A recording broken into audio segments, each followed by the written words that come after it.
Sound off for Chesterfield.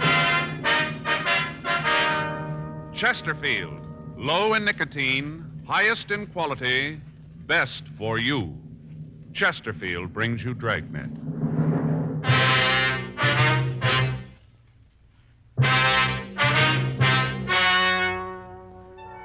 Ladies and gentlemen, the story you're about to hear is true. The names have been changed to protect the innocent.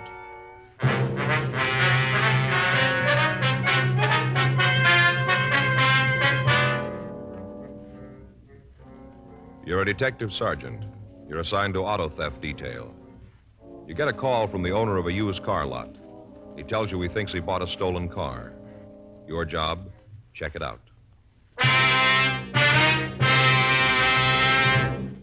Smokers by the thousands are now changing to Chesterfield, the only cigarette ever to give you 1, proof of low nicotine, highest quality. 2, this proven record with smokers. No adverse effects to the nose, throat, and sinuses from smoking Chesterfield. Chesterfield, regular or king size, low in nicotine, highest in quality, best for you.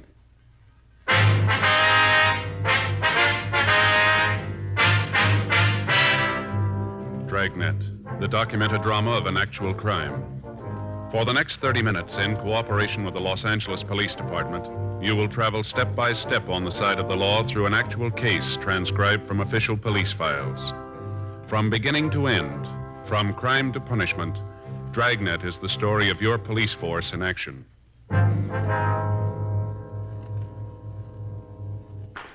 It was Monday, May 4th. It was warm in Los Angeles. We were working the day watch out of auto theft detail. My partner's Frank Smith. The boss is Captain Nelson. My name's Friday. I was on my way into the office, and it was 7:56 a.m. when I got to room 40. Auto theft. Is that you, Joe? Yeah. Hi. When'd you get in?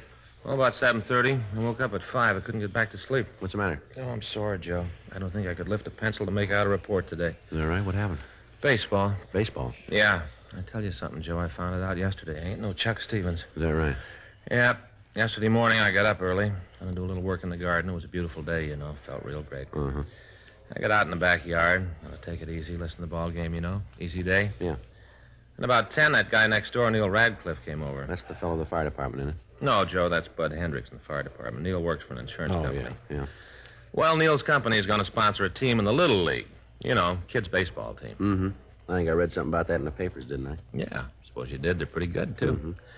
Well, Neil's got sort of a tryout yesterday, lined up for his team. Practice, you know. Mm-hmm. And he wanted me to umpire.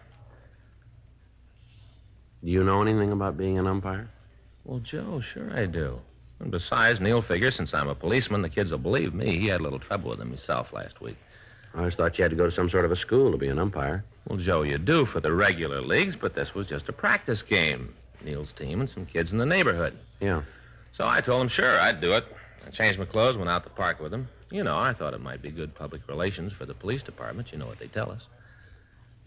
Being an umpire would be good public relations, huh? Well, Joe, the bulletins say get out, get around the neighborhood, know your friends and their kids. All right, go ahead. Joe, those kids are on the wrong league.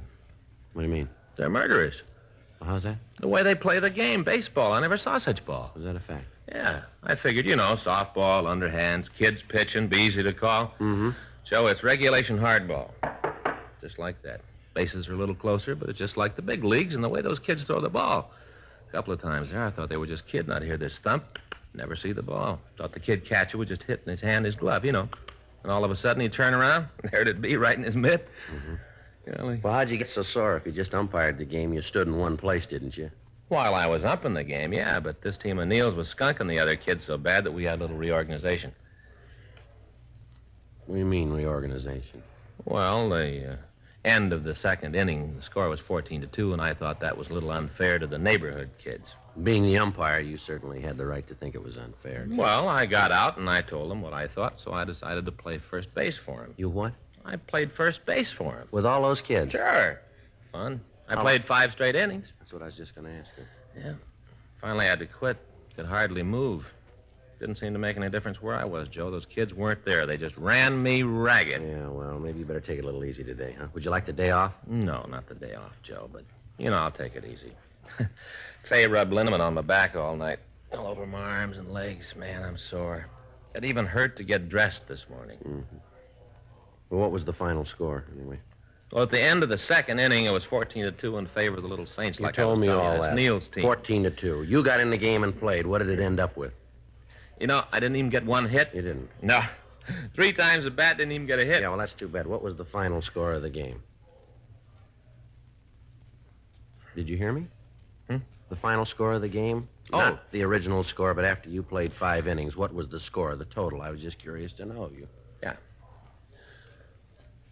46-12 when I left. That was at the end of the 7th. The Little Saints were up when I left. That was the other team's favor. Mhm. The team you weren't playing on. Joe, don't rub it in. The other team had run through their batting lineup twice. The way they were going, I think they were going to have to call the game on account of darkness.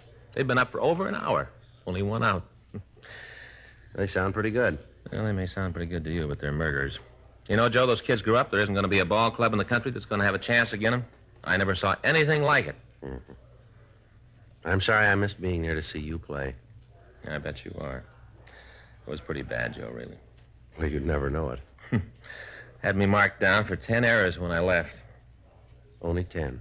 It wasn't 5 innings. Mm-hmm. I guess you got to be pretty bad to run up a score like that. Oh, I wouldn't say that. I was, Joe, though. I was pretty bad. Mm-hmm. I get it. Auto theft Friday. Yes, sir. Mm-hmm. Sure, we'll be right out. Want to give me that name again, please? Uh-huh, and that address. Fine. No, right away. Yes, sir. Friday. That's right. Right, bye. What do you got?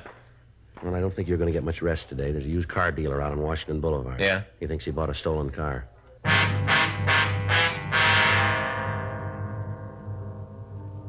8:15 a.m. We left the office and we drove out to the McGowan Car Company. It was a large lot on Washington Boulevard. Along the front of the place, there was a line of late model cars, each advertised as today's special. We walked through the aisles of automobiles to the office in a trailer at the back of the lot. There was nobody around, so we knocked on the door and waited.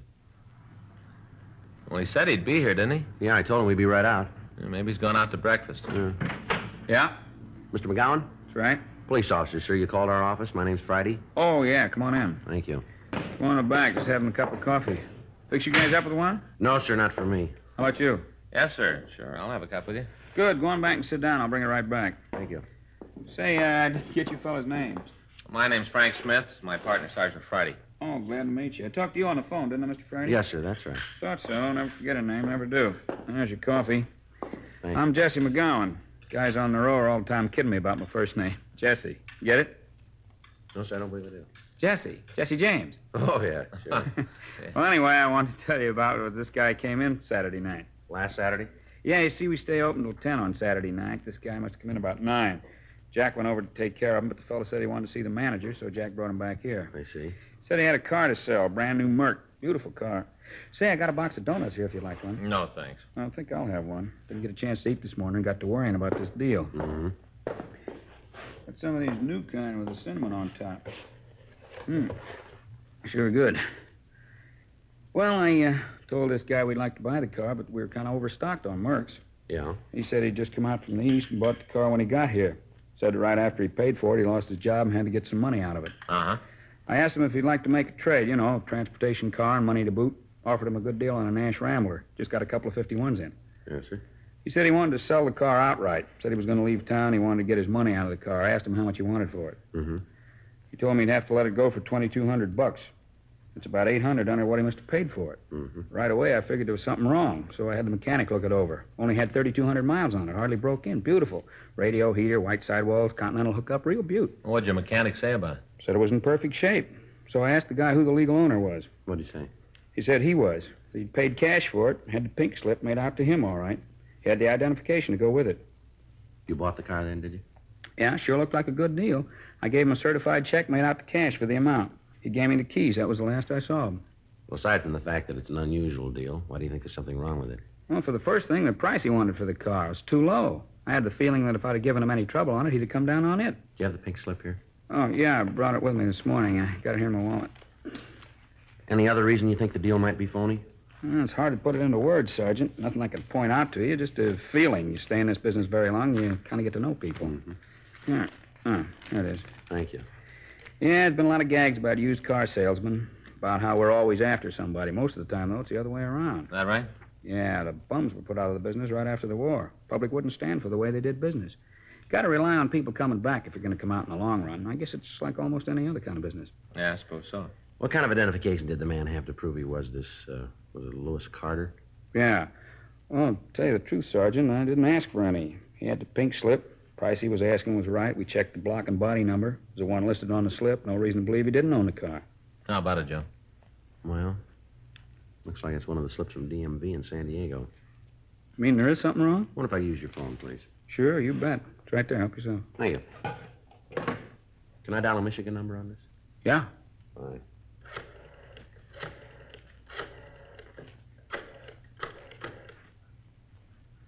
$2507, please. Yeah, auto theft. Hi, this is Joe Friday. Yeah. Say, we got a pink slip out here. Looks like it's one of those that were stolen from DMV down south. No, down south. San Diego? Mm-hmm. You got the list there? Yeah, I'll wait. You mean somebody stole a pink slip from the department? Yes, sir. As near as we can figure it, about 24 of them. Never heard of that. Well, this is the first one of them. Hello? Yeah. All right. Made out to a Lewis Franklin Carter. No. C. C. Charlie. Yeah. A. R. D. Dog. Yeah. E.R. Carter. Yeah. Mm-hmm. Registration number is 660 dash. No, 2 6s. 660 dash. 2 more 6s. 667. 660 dash 667. That's right. Address 4287 Ingram Street, Los Angeles. LA 5. Engine number 585509. All right, I'm sorry. 58550925. That's it. Mm-hmm. Mercury 8. Uh-huh. Yeah. Well, that's what we figured. You got anything on the car? Mm-hmm. No, it was sold Saturday night. That's right. Yeah, there should be something out on it. Okay. Right. Thank you. How about it? The car stolen? No report yet, sir. Yeah, I got to call the bank. Now, you said you gave the man a certified check. Is that Yeah, I right? got to stop payment on it. Ain't going to be easy either. He can cash it any place. Sure looks like I'm out $2,200. Well, it isn't likely he's been able to cash it by this time, sir. Maybe not, but I'll give long odds that he's standing in line when the doors open. I better give him a call. Hope somebody's there. Well, it's just 8:25. Yeah. Probably a little early. Yeah. Doesn't sound like anybody's there yet. Well, keep trying. I got to get that check. See what I mean? What's that? About the jokes. Now, we're the ones always trying to get away with a fast deal. No such thing. Take this one, for instance. Yeah? I bought the car in good faith. Paid cash for it. Gave the guy just what he asked for. Well, not quite, sir. Huh? You get a little more than that.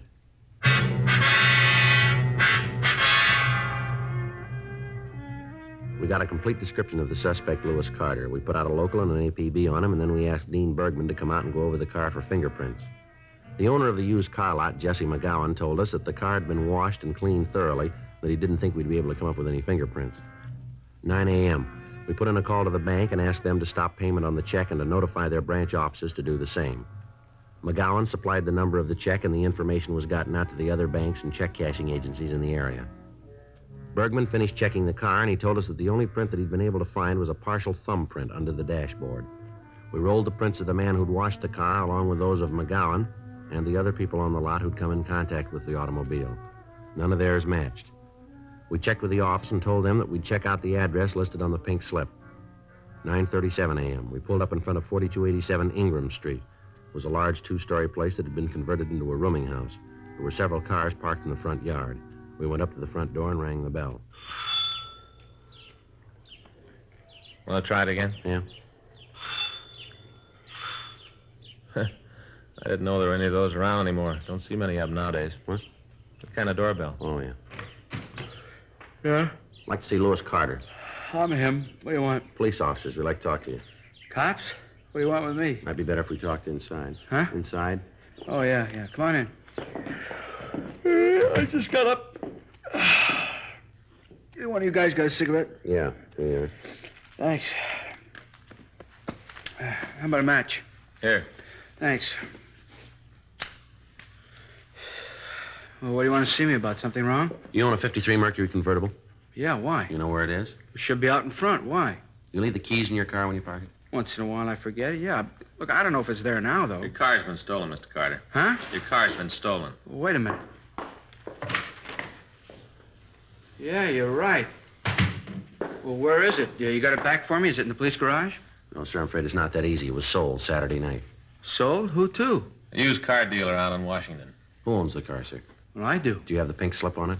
No, I didn't get it back from the Department of Motor Vehicles yet. Why? Well, the man that sold the car had the pink slip with him. Well, I don't care if he did have it. The car doesn't belong to him. He had no right to sell it. When's the last time you saw your car? I guess it was Saturday afternoon. I came home early. I parked it out in front. Yeah, Saturday afternoon. Uh-huh. How is it you didn't know the car was taken? Officer, you saw the front of this place. Must be half a dozen cars parked out there. The rumors, they use the yard. You didn't use the car over the weekend, then, is that it? Oh, no, I didn't. I got home Saturday afternoon, like I told you. I spent the whole weekend doing some painting in one of the upstairs rooms. It's been vacant a long time. I figured maybe if I put a little paint on it, I might be able to rent it. Mm-hmm. You see, my wife used to take care of the place. She and I had some trouble. She went back east to see her mother. Seems like the house went to pot after she left, and we're really going to have trouble when she comes back and sees this mess. How many people do you have living here? 9. Mm-hmm. I'd like to have you take a look at this description, see if any of them fit it. You figure it might be one of them? Well, we'd like you to check the description if you would. Okay. No, I'm pretty sure it isn't one of them. None of them match this. Wonder if you could give us their names. Oh, sure I can. Well, why do you have to have them? Just routine. Oh, yeah. Well, I can give them to you, but I'm sure they aren't mixed up in it. Yes, sir. The thing I can't figure is how he got the pink slip. It was stolen, sir. From the state? Yes, sir. Last month, someone broke into their offices in San Diego and stole 24 registration slips. How much you get for the car? $2,200? $2,200. Thing cost me over $3,000. Guy must be a jerk, huh? I don't know. It didn't cost him anything.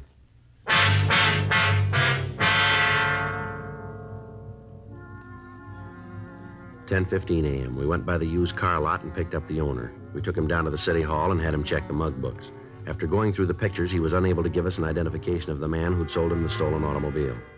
We checked the names of the people who lived at Lewis Carter's house. One of them had a record of arrest on charges of violation of Section 4127A of the Los Angeles Municipal Code. He'd served a short term in the city jail, and then he'd been released. His physical description, however, did not match that of the suspect we were looking for. 11:35 a.m. We had the used car dealer taken back to his lot, and Frank and I checked into the office. About the only thing we got working for us is the check. Yeah, I hope they get the word out in time. He gets his hands on that money, and he can go a long way. I get it. Auto theft Friday. Yes, sir. Yes, sir, we did. Right. That's right. Be there as soon as we can make it. Right. Bye.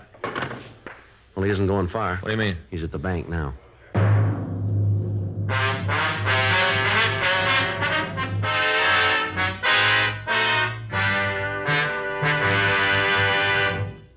You are listening to Dragnet, the authentic story of your police force in action.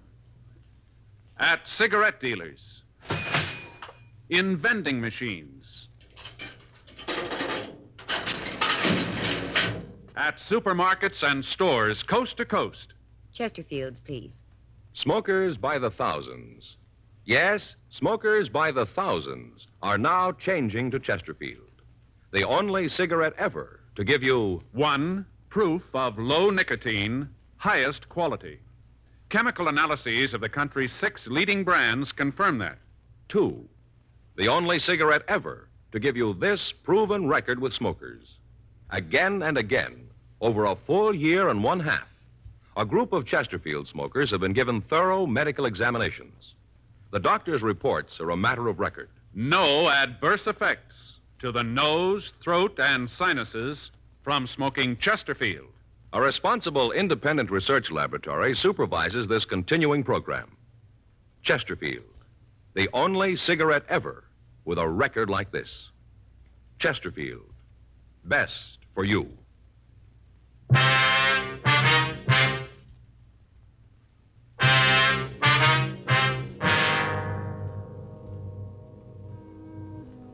We'd gotten a call from a branch office of the bank that the check had been drawn on. At 11:30 a.m. that morning, a man had walked into the bank and presented a check for the amount of $2,200 drawn on the account of Jesse McGowan. Because of the amount of the check, it had to be okayed by the head cashier.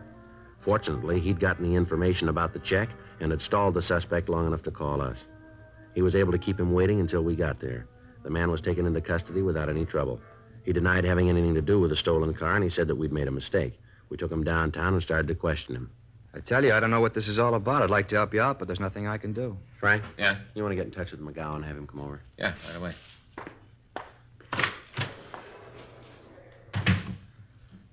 Oh, you want to tell me again where you got that check? It was against the law to have a check. I'd like to know where you got this one. I won it. Where?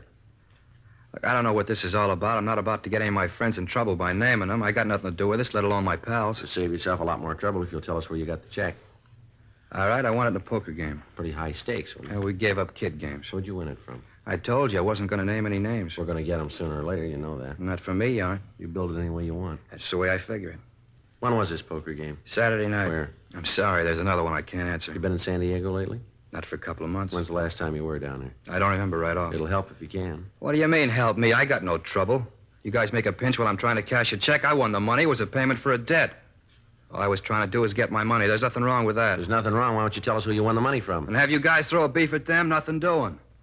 I read where you fellas spend your time breaking up a game of old It's maid. a little more serious than that, isn't it? Well, maybe to you. I got no problem. All I got to do is sit tight. You keep believing that, mister. You keep acting like this, and you'll see what a problem you really got here.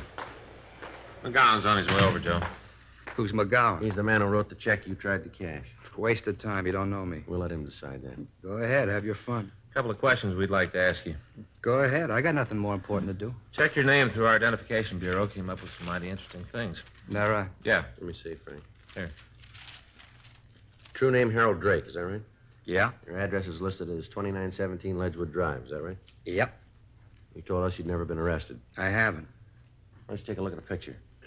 You got the room rigged for movies? I'm going to tell you something, Drake. You mark it down, you remember it. The sooner you stop playing footsie with us, the better it's going to be for you, understand? When do you bring out the rubber hose? That went out with the story you're trying to hand us. Here's the picture. Mm-hmm.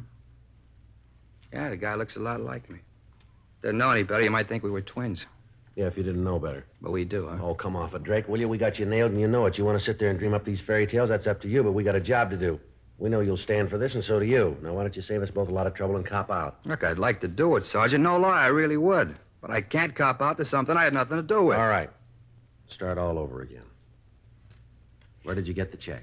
A guy gave it to me to pay off a poker You debt. going to tell us who the guy is? No. I think it's time to stop playing games. Now, let's get down to what we got on the books here. You claim you never been arrested. We got a package on you here that shows 3 arrests and 2 convictions. On a guy that looks like me. Let's go down the hall and roll your prints. That'll clean it up, won't I'm it? for that.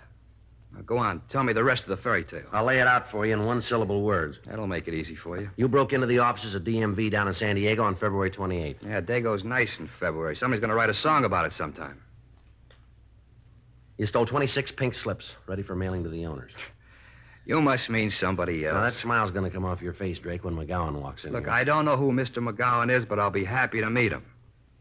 Now, tell me, what did I do after I stole the pink slips? You got the address of Lewis Carter. Then you went to his home on Saturday night and you stole his car. You drove it down to McGowan's used car lot, and with a pink slip, you sold it to him for $2,200. I was busy that night, wasn't I? What are you trying to prove with all this talk, Drake? You trying to make it rough on yourself? Is that what you want? I'm not trying to do anything. All I'm doing is trying to go along with you guys. I'll check and see if McGowan's here. All right.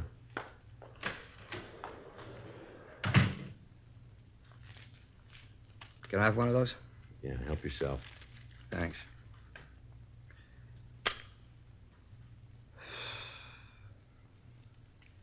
You know, I wouldn't have your job for all the money in the world. All right.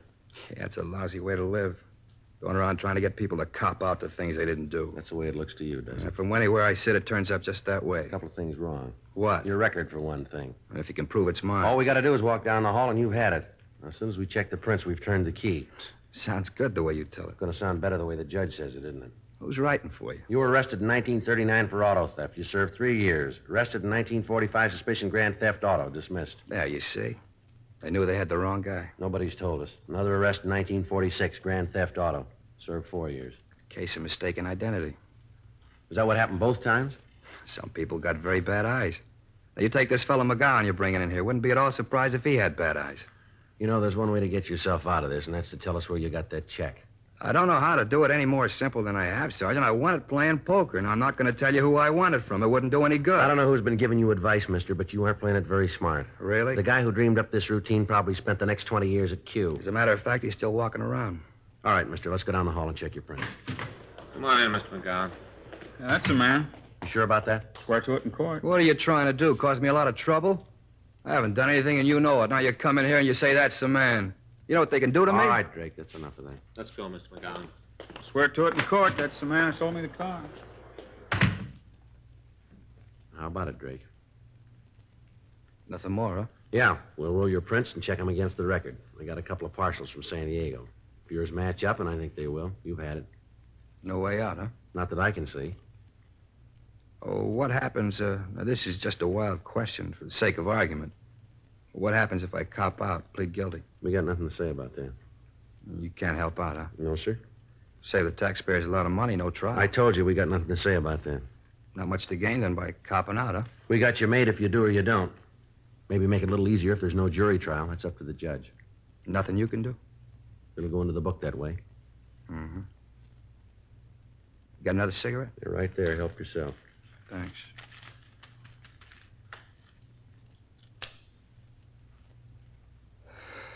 All right, let's go.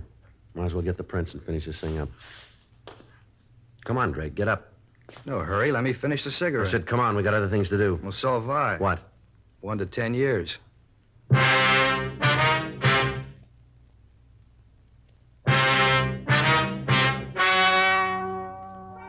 The story you have just heard is true. The names were changed to protect the innocent.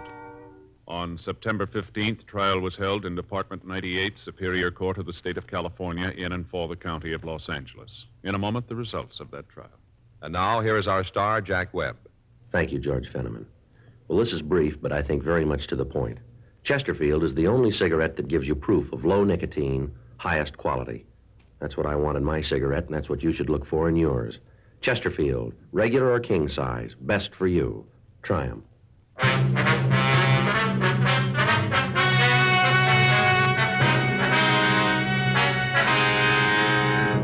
Harold Alex Drake was tried and convicted of grand theft auto, 3 counts, and was sentenced as prescribed by law. Grand theft auto is punishable by imprisonment in the state penitentiary for a period of from 1 to 10 years.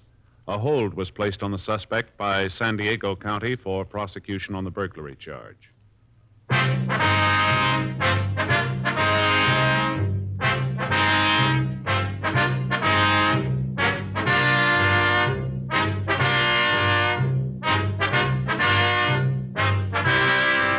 You have just heard Dragnet, a series of authentic cases from official files.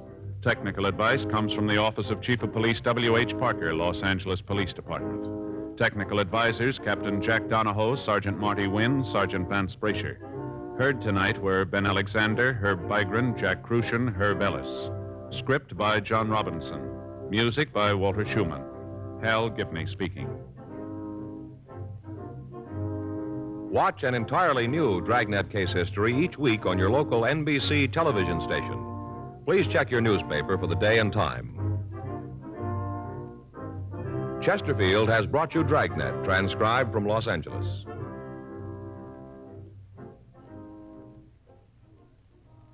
Have you tried new cork-tipped Fatima? It's the smooth smoke. Here's why. New Fatima tips of perfect cork. King size for longer filtering. And Fatima quality for a much better flavor and aroma. Remember, Fatima has the tip for your lips. Try new Fatima. See how smooth it is. Fatima is made by the makers of Chesterfield, Liggett & Myers, one of tobacco's most respected. Tonight, visit with Cousin Willie on NBC.